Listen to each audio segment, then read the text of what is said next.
What's going on, NASCAR Nation? Mamba Smith in the house for the NASCAR Daily. Listen, on a brisk morning, I got my coffee. I'm ready to go. Last night, major penalties coming down for the Toyota Camry of Chase Briscoe. I was playing ball. I didn't even know this was going on until I saw the tweets coming through. Listen, we're talking about 100 points docked. We're talking about James Small, 4-race suspension. 10 massive playoff points are going to be taken away from Chase Briscoe, and the team has a $100,000 fine. Massive. This is one of the largest penalties that has happened since 2023. And the last time it happened was to also Chase Briscoe. So a little bit of unfortunate luck for Chase going on when it comes to massive penalties recently. Now, during the Twitter fire that was going on last night, I saw my boy Bozi breaking down the technicalities of what this did for the race car in a massive thread. I got up with him first thing this morning. Let's hear what he had to say. What's going on, everybody? I got my man Bozi in the house. And before we get into the crazy penalty that was levied against the JGR team and Chase Briscoe's number 19, we're going to talk a little bit about the technical part. Bozi, though, I want you to introduce yourself. Tell the people who you are and what you're all about. I'm a race mechanic, pit crew guy. I currently compete in IMSA. I've done some stuff in the NASCAR Cup Series, and occasionally I write for a few magazines and post stuff online about race cars.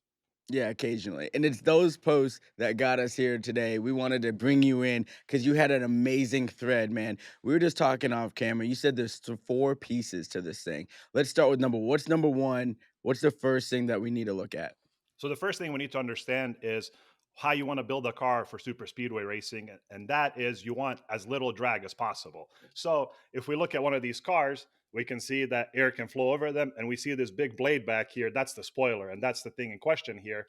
And the spoiler basically catches air and pushes the car down into the ground. You want that at downforce tracks like Charlotte, but you want as little of that at super speedways like Daytona. And you can think of it as putting your hand out the window on the highway. All of that air that's hitting your hand, that same air is hitting the spoiler on the car, but except at nearly 200 miles an hour. So the goal for teams that want to go fast is to have that spoiler laid down as quickly as possible. And then that gets us to our second part is NASCAR wants them to compete in a box. So they have very specific rules on who you can buy the spoiler from, how it can be bolted together, what angle it needs to be at, and they check all of that at the track. So that starts with the Hawkeye OSS, where they take an image of it, and then goes on to a template where they measure where the spoiler sits against the trunk lid. And they even go as far as sticking a weight on the edge of the spoiler to see how far it deflects, because NASCAR says that super speedway tracks, you have to be at 69.9 degrees in order to be legal. And that takes us into our next part, which is NASCAR took the car back after the Daytona 500 and inspected it and found that the bolt holes on the spoiler base, which is the piece that bolts to the bottom of the deck lid that holds the spoiler, were out of spec. And what that means is that NASCAR specifies that the teams must buy that base from Roush Composites, and it has to stay as is. So they're not allowed to modify it. They're not allowed to mess with it in any manner. They just have to bolt it on. Mhm. But the reason they found that at R&D is because even though they have a litany of tests at the track, things like how the spoiler base bolts to the deck lid is not something they can check until they start disassembling the car. And of course, they're not going to force the competitors to do that before they try to go out and qualify.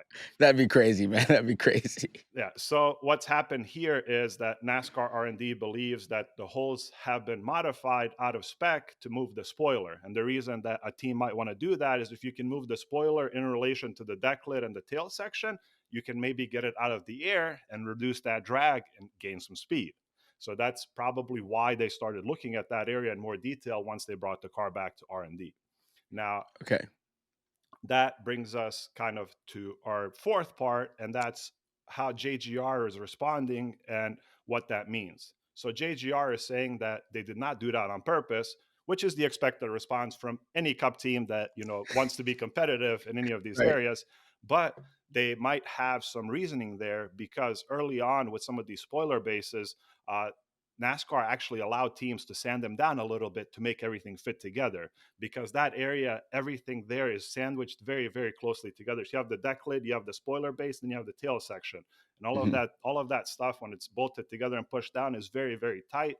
And occasionally in the past, the spoiler base would push into the deck lid and cause it to bow a little bit. So they allowed the teams to sand things down a little bit. So that's probably going to be the basis of their argument is, hey, look at this stuff. It's been very tight in the past, and we put this on. And, they could say they might have reused it and gone back and forth because there are 19 bolts holding that spoiler base. Right. If a couple of them get wallowed out a little bit, they might chase that path. So that's likely what they're going to chase with, to say, hey, this was all very tight, and over, multiple days of racing, it wore back and forth a little bit and, wallowed some stuff out. And that's where we ended up. Okay. Okay. So with all that being said, with the information that you have in front of you as my technical guy, do you think they did it on purpose, or do you think this was more of a wear and tear situation? My inclination is that they didn't do it on purpose. I think that it is a wear and tear thing, mainly because of the type of track. So obviously, you want as much speed as possible, and getting the pole is cool. But at current super speedway tracks, you're racing with your teammates, not only on your own team, but usually with your OEM team.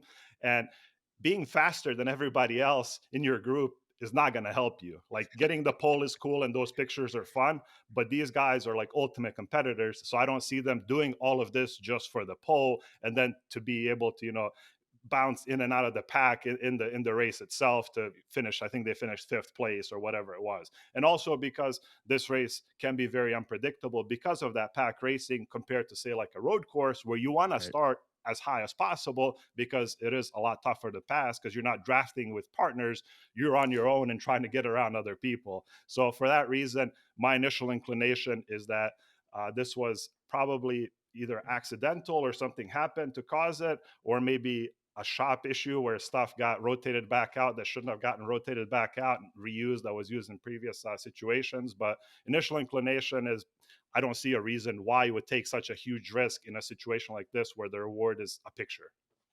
Okay, there you have it, folks. From the man himself, Bozi, thank you so much for coming on, man. Looking forward to checking in with you throughout the whole NASCAR season. Thank you. Thank you so much to my brother Bozi, giving us the ins and the outs of the technical aspect of this penalty. Now, let's get into the points and the ramifications if this thing is upheld.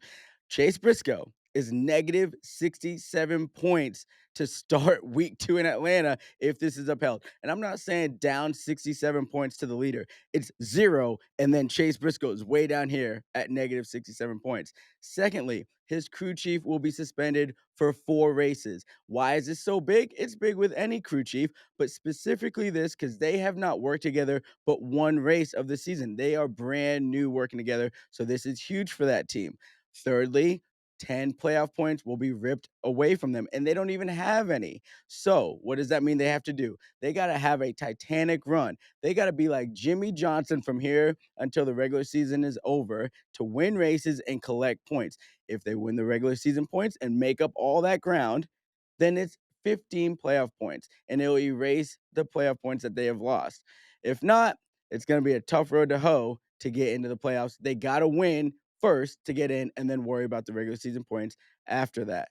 Now, that's all for your boy for today. Subscribe on YouTube. Find us anywhere you get your podcast or on our Fast channel on Tubi. I will see you tomorrow.